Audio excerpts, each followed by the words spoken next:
Hello, I'm Victor Scargle, Culinary Director for Atelier Catering. Welcome back. Today we're just going to talk about knives and knife sharpening. It's something whenever I'm doing cooking demos or people ask me all the time about how do I sharpen my knives, what's the best knife, so I thought we'd talk about that a little bit today. I've laid out a couple different knives that we have around in the kitchen. The biggest thing I would say about a knife is making sure it's comfortable and it fits in your hand. I've got larger hands. This knife fits really well in my hand. Now, this one's a little bit longer, it feels good, the grip's there. But when you're handling a knife, don't just go for Japanese or German or anything. Make sure it feels comfortable in your hand. That's very, very important, first of all. There's a couple different styles of knives. There's handmade knives, there's machine-made knives. This is a Japanese knife. It's called a kikuichi, made by a machine in the same style that was made by hand. This is a California, made by Perfect Edge. This is probably the knife that I use the most.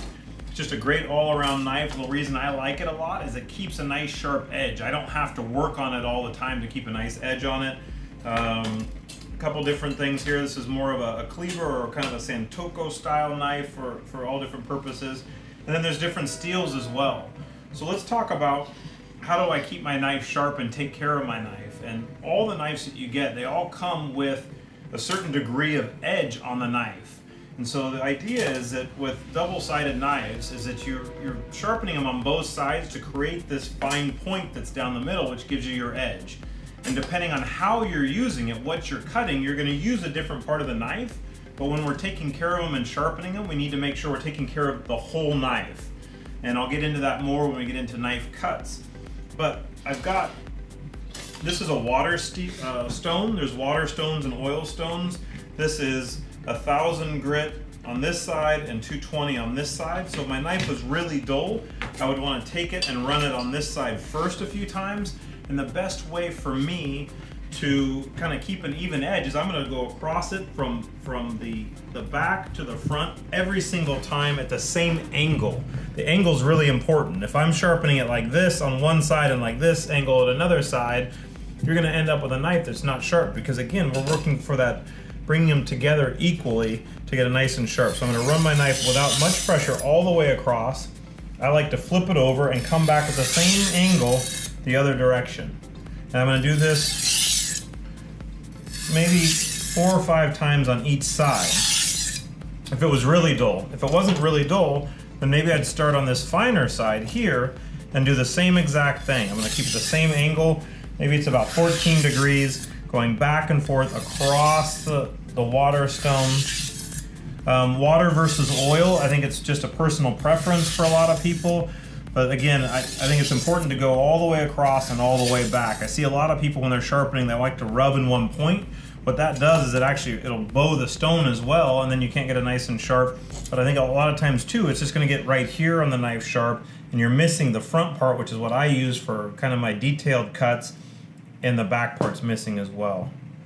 The other tool that we have for sharpening are steels. So this is a ceramic steel. This is a regular steel here. This is a German made. Looks like it's by Wüsthof. And a lot of times I see people, when they're working with their steels, they're using the steel to try to sharpen the knife. And that's not what the steel is for. The steel is actually to hone the knife. So if it's really dull, we have to go to our oil or water stone first, get that edge really close, and then we're going to bring it over here to our ceramic steel or other steel, and we're just going to wipe it on there, same angle throughout this whole thing, both sides. And I'm only going to do it maybe 3 times on each side because this isn't going to sharpen it. What it's doing is it's removing those pieces of steel and honing that blade to get it nice and sharp.